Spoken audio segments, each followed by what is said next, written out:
pay homage to Mum, but also here to represent my brother Peter, my sister Annette, and my other brother Barry. Well, put your hand up so they can all see who it is. There we go. Look at that. Got a handsome bunch out.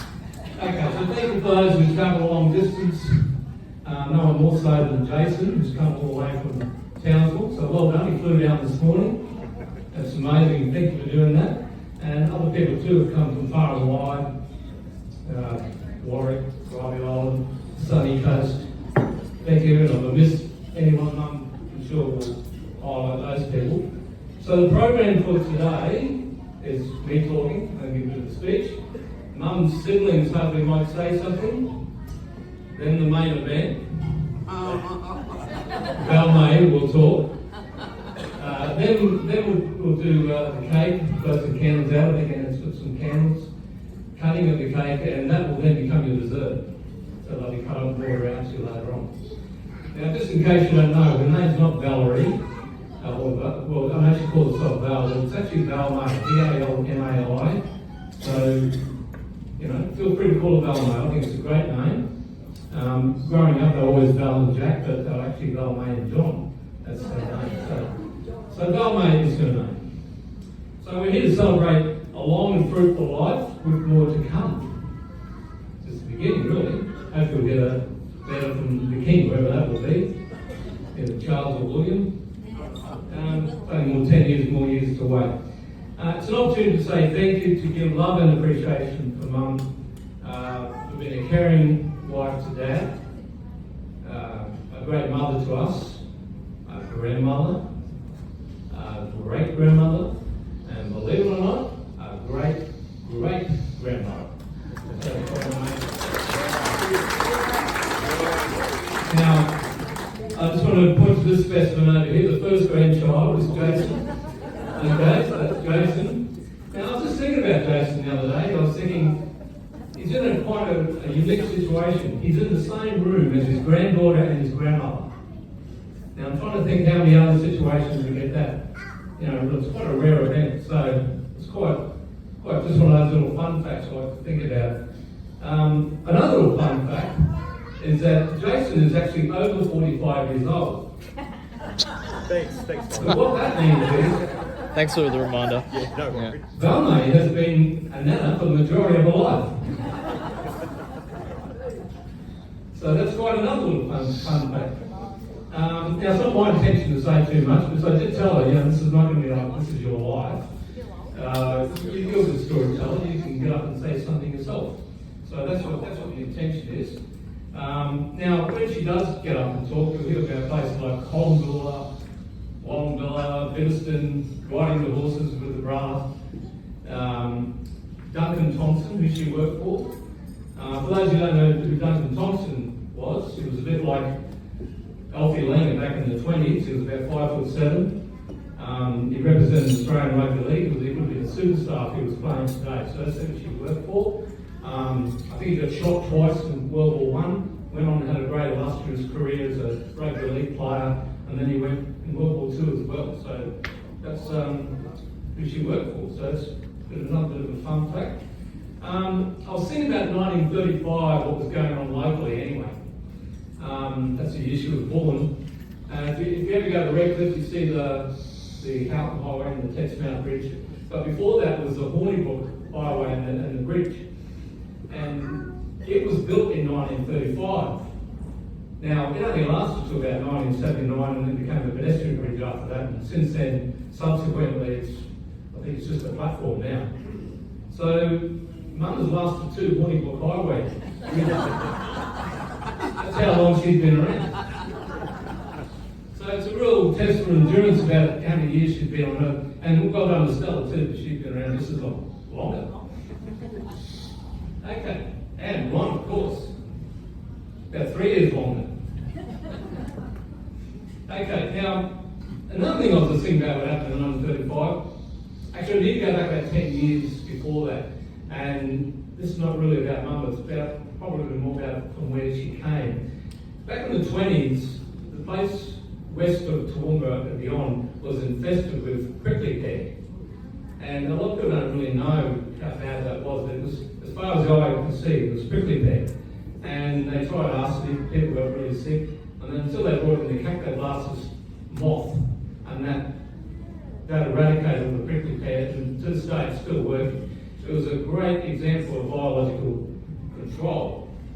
So what they decided to do, since I was so successful and they're getting a little bit cocky, they thought, let's just try another one. We've got this little beetle up on the cane, up in North Queensland. It likes to sun itself up on top of the cane.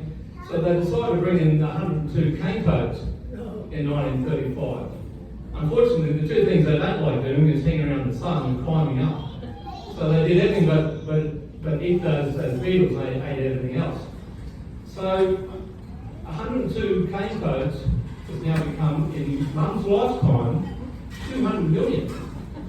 So she's seen from the time she was a baby, 200 million cane toads have just exploded. I don't know how to count them, how do they stop them? Count them in the hopper. Okay, so that just shows how long she's been around. But growing up, we always had a safe, loving, caring, tidy, and just a beautiful home with proper boundaries. Boy, did we know that. That's just the way it was in those days, wasn't it? You step over the line, you knew about it. But it was good, it's good discipline, that's how it should be. She's an all-round talent, Valmai. She was also a good counsellor, emotional support to us children, in times of need, emotionally. She was very good to talk to when we were younger. Often had plenty of conversations about the trials and tribulations that were going on in our lives, as all of us. She was a great carer to Dad, obviously. He had his problems medically, and she was very good for him. She was also a very good business person and a pretty decent tennis player, which I think she might talk about a bit later on as well.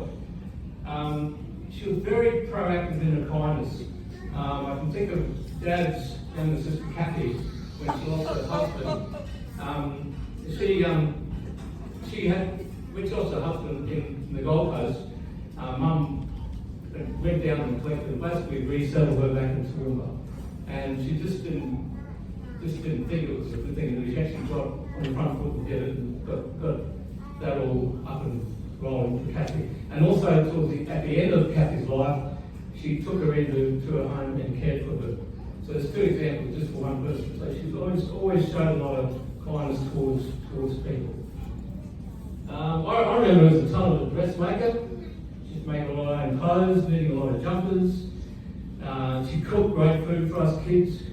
I loved the stews, the mince. So I used to say when I get married, I'm just packing out one of your stews and the mince.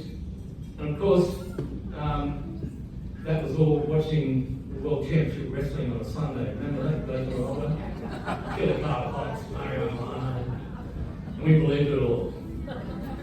Now, I remember at night time, Mum was the accountant for the butcher shop that day. We were butchers for many years, had a butcher shop for decades, and Mum used to do the money, but she was good with that.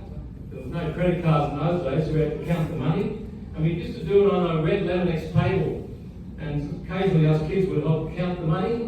And the funny thing to think about that used to annoy me, you used to have little metal ridges around the edge of the table, and every time I went to count, it used to get stuck on the edge there. Funny bit when you're a butcher's family, everyone thinks you're the luckiest carnivores in the world. But I didn't even know what I thought it was until I was about 19. Because Mum used to say, why are you bringing home this chuck steak all the time? And Dad would say, that's for the customers. No wonder we had such good students. Okay, then later on they moved into the news agency. And the thing that I remember most about the news agency, apart from many things, is how well loved they were by all the people used to come in. They were always asking about Mum and Dad if they were sick, or, it was a real community business they had. It wasn't just about making money. Everyone loved them, and I'm not underestimating how important that was. Everyone was always asking about it. I worked in that news agency for a while, and because there's no electronic wire like that now, you used to do the pools, and you had to do a double stamp. You had to stamp the pools, and then do another one, and if you got it mixed up, it'd be hell to play because it was all done manually, and every now and then you lose one, you had to put it on a Greyhound bus and send it down to Brisbane or something. So it was a lot different in those days than what it is now. Completely different. Okay, so say today, I just want to just wish you a happy birthday, Mum, and enjoy your day. And hopefully you can tell some great stories later on because, why not? It's your day. So what I'd like to do now is ask if anyone of the siblings would like to say something. Ryan, do you want to say something? Yeah, do you want Bill or do you want the lectern? What would you like? This microphone? Welcome everybody to Val's 90th birthday. I'm her oldest brother, and I have a pretty bad record of with Val, because without me she would not be here today. She was riding home from school one afternoon and on the old pony, and he shied at something in the side of the road, and sure enough she finished up in the middle of the road on her back. So anyway, me riding behind on my pony, I picked her up and put her back on the horse, and we got home, and he told her mother about all this, what had happened, and she had a few bruises on her. But she told her mother that Ron was a great saviour, and because he was my brother, he should look after her, and he did. Now, she was born in 1935, and in those days, it was very difficult to get a vehicle a decent vehicle to drive around in. But my father was a little bit upmarket. He had a Chev Tourer car, and along the side of the car was some canvas windows, and as between the windows and the door, there was a few gaps, you see. And anyway, when on the way home when Val was coming on the way home as a baby from hospital, my father was driving on at a terrible speed, about 20 miles an hour, and the wind was coming in through the curtains at the side of the car. And my mother was carrying on and said, "Stop, slow down, because the wind's coming in on the baby and she'll have wind when we get home." So she had to get some tea towels from the back seat and put around the edge of the curtains so to stop the wind from blowing in on this new young baby girl. So she's lucky to survive that. But she survived another 90 years. She's doing fairly well. On another occasion, where I got into trouble with it was, we both had a bad bout of whooping cough, which is really bad, I can tell you. She was about 5 and I was about 7 at the time. And anyway, the only way that you could get your breath when you get that bad cough was somebody to belch on the back. So we were going on the way to school one day, and Val had this bad whooping cough bout. So I bashed her on the back, and she got her breath back, and she was okay.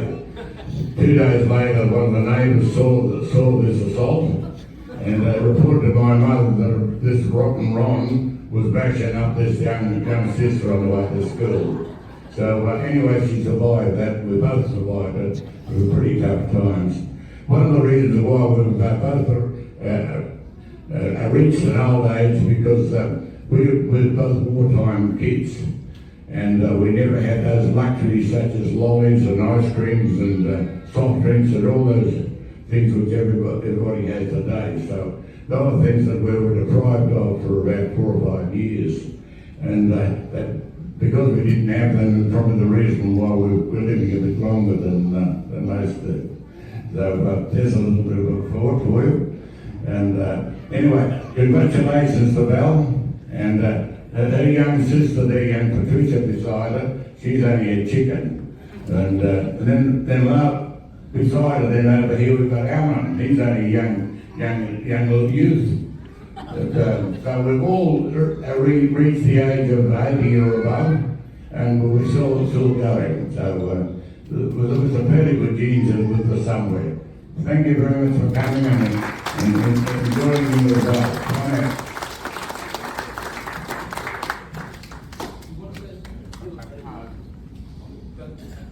Okay, here's a whippersnapper, 80-year-old Alan.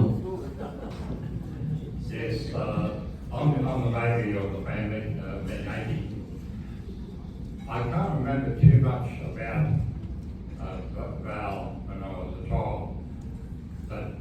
she took me when I was a baby down to get my photos taken when I was about 3. She took me down on the Garrett bus. Now actually, Val was like a second mother to me. She used to do all sorts of things. She used to give me a bath and she was a marvellous help to me. And for these things I don't really remember that happened.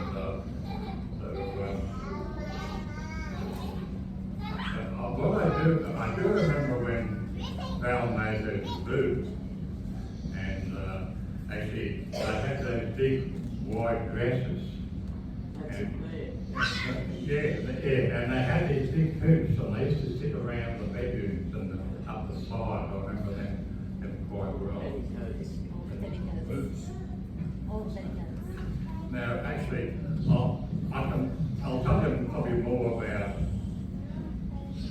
later on in life. Actually, when I was 13, actually in 1958, well in 1957, when Val and Jack got married. And in 1958 is when my father passed away. I just came out from school to say and I saw him die. But Val and Jack were like second parents to me. And they looked after me and Mum. And nearly every Sunday from that point on, Mum and myself used to go out to Avondale Street to lunch nearly every Sunday. And that went on for years. And I can remember, Jack was like a father figure to me, so I didn't have a father. And Val was absolutely marvellous in helping me and Mum get through the difficult period. I just digressing a little bit. One thing I do remember when Val and Jack were courting, there was a phaeton, Holly named Phaeton. And of course, where we lived in Woodland was only probably a kilometre away from the church. And our Mum had gone across from the church to the phaeton. And Jack turned up in his, I think probably his Hilton, I think he had a woman then. Anyhow, he turned up and there was Jack and Val and me in the house. And of course, what's this young brother doing here? Like, so anyhow, Jack gave me a £10 note to spend at the phaeton. So they got me out of the road for a while. So anyhow, I went out the fight. Anyhow, I won in on the chocolate wheel, I won a clock, which I think was in the Avondale house for quite a few years on the wall. So that was just a memory. Yeah, and other occasions, of course, Val and Jack used to drive out to Dolby. That's where Ron and Margaret used to live. And we used to go out there a lot. And I remember Jack was a very good driver. And Mum always complimented Jack on his driving. So probably I just like to say that Avondale was sort of our Avondale Street, 23 Avondale Street was actually our second home. And I love this. I just want to wish her a happy birthday and best of health in the next years to come.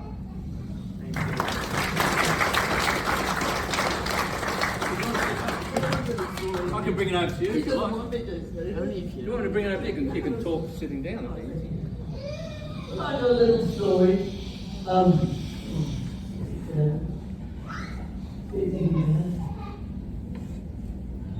How many of you remember scholarship? Yes. Scholarship? Okay, well I'm in scholarship year and I went to holiday, very good school, all taught by the nuns. I must ask you though, if you went in scholarship, was your name in the paper in the Toowoomba Chronicle on Thursday? That was more important than your name in the paper. That meant that you passed. Anyway, during that 3 year, I was in scholarship and at that time, it was during the middle of the year, and of course, I was taught by the nuns, and we had every weekend we had a composition to do, writing a story, and that is today, I suppose. Anyway, these three, I would say, Ron and Margaret, with his girlfriend at the time, and Val, and they'd go merrily off to tennis on a Friday night. But what am I doing? I'm stuck at home at the table writing this composition. Mum's gone to bed, and I'm stuck, and I'm sending Ron and Val was sort of about to be going. Can you please help me with this composition I got to do? I don't know much about this, and anyway, I started doing it, and they said, no, you've got to do it yourself. So away they merrily went to night tennis and had a lovely time. And I'm stuck there at the table, kitchen table, and you always did our homework. And I think Mum's gone to bed. And of course, Alan Peter's the next room played with Bilderbricks. He's no help, is he? He's 6 years younger than me. So I was still sitting there at the table, so I thought, I suppose I could handle this. We're just coming up to Easter, but we've just had Shrove Tuesday, and then Ash Wednesday, which you mostly know about, and we've all had the ashes, put on your forehead like this, a black mark on your forehead. So I thought, I think I can handle this, the nuns have taught me well. So that's the composition name is the ashes, so that's all right. I thought I'll handle this. The nuns said I used to help the nuns with the flowers, and she said, well, it's about the ashes are made from the palms from last year, and they're burnt, and then you get the ashes, and they add a little bit of oil to it, and that's what they put on our foreheads for Ash Wednesday. Oh, okay. Well, sounds like I can get that down. So I got about half a page down, and I'm still sitting there chewing me biro, and next thing I hear is there's this oldest laughter coming up the back steps. They've been to tennis, I suppose now they want supper. So anyway, they come in, and of course, you've got the most educated, this is my sister, the oldest sister, and the smartest one of the family. And so she comes in, and how are you going? How's you going with the composition? Oh, I don't know, got half a page written. Now, how's this? And so she looks over my shoulder, and she reads this, what I've written about the ashes and about people we see on Ash Wednesday who've got the black mark on their forehead. And then she says to me, as she looks over my shoulder, that's not what it's about. It's about England and Australia winning the Ashes.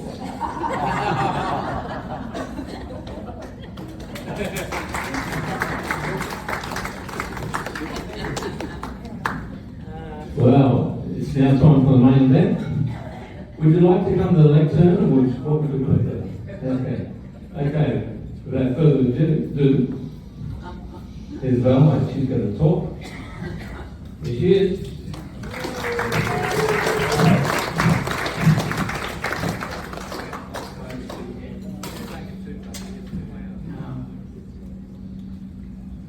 Okay, thank you very much, Brian. Well, I've made it to 90. Brian, you've spoken on behalf of all my children, Peter, Annette, and Barry, and all my grandchildren, of course, great-grandchildren, and my one great-great-grandchild. I'm so blessed to have you all in my life, and I love and thank you all for everything you've done for me. And for my siblings, who are all here today. Ron, who's 93, Patricia, who's 86, and Alan, who's 80. Thank you all so much for making the effort to be here today. Turning 90 really gives you the opportunity to reminisce and think of the years that have gone by so quickly. I was born on the 23rd of October 1935, named Valmai Joyce Roney. And and it's the same day as my father's birthday, which I thought was pretty cool when I was growing up. My childhood was a happy one, even though it was wartime. My early years were spent on a property called Allen Downs at Columbula, a district between Miles and Chinchilla, which is near where Warrego Highway is today. There was no electricity and no refrigeration. Ron's already told us about how we rode to school on our horses and how I fell off that day. Yes, Ron saved me that day, but I was all of 5, and they raised them tough back then. In 1941, when I was 6 years old, we moved to a property at Biddiston, just west of Toowoomba. Ron and I still rode our horses to school. There was a small paddock and a water trough next to the small one-teacher school at Burton. We would unsaddle the horses in the morning and then resaddle them for the ride home. Thank you, Ron, for getting up early each morning to fetch the horses for both of us to ride to school. He was probably about 9 then. Boys and girls had to learn to knit, making scarves, mittens, balaclavas, etc. for the soldiers of war. Some of the knitting was quite good, but some was very bad. But I guess the soldiers didn't mind as long as they were kept warm. This is where I learnt my love of knitting. At that time, everyone had a pot under the bed. And we lived in an old Queenslander house which was high at the front. And one morning I came running out from under the house just as Mum emptied the pot over the balcony and I copped the lot. Later we moved to Toowoomba, where I went to school until I was 16. Bread was delivered in horse and cart, and milk was delivered in a billy can. My only holiday as a child was to go to Wallumbilla out near Roma on the train and stay with relatives in the 2-storey house with the beautiful indoor staircase where my mother grew up. There was an orchard there with citrus trees and an enormous fig tree, but most best of all were the beautiful muscatel grapes, that they had seeds, and tasty watermelons, much nicer than the ones we buy today. I had great times there with my cousins. Sadly, the house is gone, and the orchard is gone as well. I tasted ice cream for the first time when I was about 6, and I saw the beach for the first time at Shorncliffe when I was about 12 years of age. When I left school, I worked first as a shorthand typist and later a bookkeeper for 7 years at Duncan Johnson's sports store in Toowoomba. All cash book entries had to be added up and cross-totaled in your head. Brian has told you of Duncan Thompson's achievements in rugby league and the very successful sports store he owned when he was sending sporting goods all over Queensland. In the early 1950s, I was the senior person in the office when he was so heavily involved in the Queensland and Australian rugby league teams. So many players came up from Sydney to be coached by him, and many of them went on to represent Australia. So it was very difficult for me to speak with him during the day, and we would leave notes on each other's desks, a little bit like our style of email. I used to walk to work 6 days a week in those high-heeled shoes which were fashionable at the time. No wonder we've got bad backs as we age. When I was 18, Stella McErlean, Francis Fitzgerald and I went to Coolangatta for a holiday. That was the haunt for young people at the time. And the following year, we went on the express bus to Sydney. And they were great experiences for the three country girls. I'm pleased to say Stella is here today. And it was through her that I met and married her brother, John Terence, also known as Jack McLean, on the 28th of September 1957.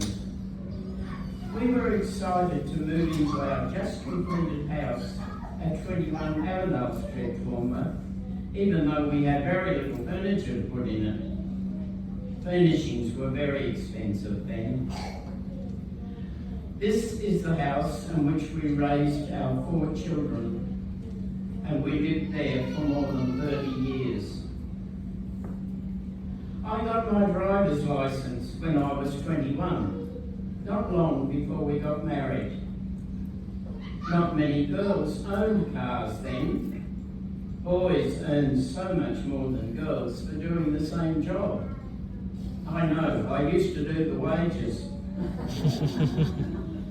After Peter and Annette had married and moved away, and Brian had his first teaching appointment at Dysart, and Barry had joined the police force, we moved to 16 Mile Beach Street, Toowoomba, to a brick house with a much smaller backyard.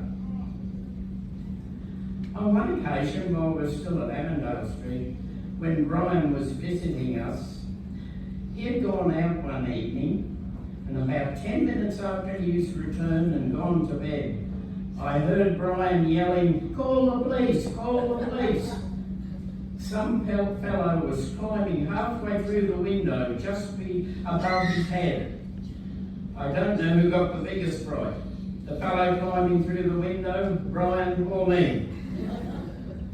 Another time, Annette and Mark came with their 2 small children, and they arrived about 9 o'clock at night. With the comings and goings that night, we shut the front door but forgot to lock it. Later, Annette got up to one of the children, and next thing she came running down the hallway saying, very quietly this time, "There's someone in the lounge." This fellow was so drunk he didn't know where he was. I said to him, "How did you get in here?" And he replied drunkenly, "Through the front door." It seems funny now, but it wasn't funny at the time.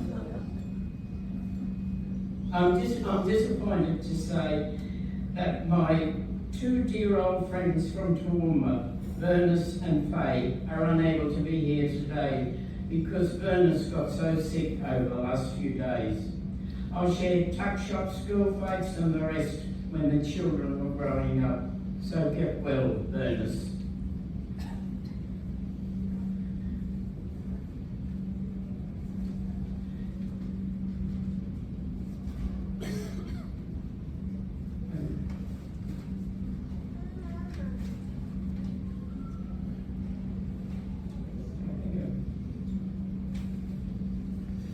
I played tennis just socially when the children were at school. And on one extremely cold day in Toowoomba, John said to me, "Surely you're not playing tennis in this cold weather." I did play, fell over my feet, shattered my wrist, and didn't play tennis for 2 years. I continued to play tennis though until I was 80, when we were living at the Gold Coast, where John died 10 years ago. Good things are happening to me right now though. Only yesterday, Barry sold my car to friends of theirs, so I hope it serves them as well as it has served me. Early next year, Annette and I have arranged for she and I to go on a cruise for a week, and I look forward to seeing Peter's new house out near Warwick. And thank you, Brian, for doing a great job today. Lastly, the people of Ironbark Village. Thank you for your friendship, but most of all, your help during the 7 years I have lived at Ironbark Village at Astley. When I'm on my own and I get myself in a pickle when family are not readily available, you have helped me, and I do appreciate and thank you so much for that. Thank you everyone for coming today and for your cards and gifts, and I hope you enjoy the day.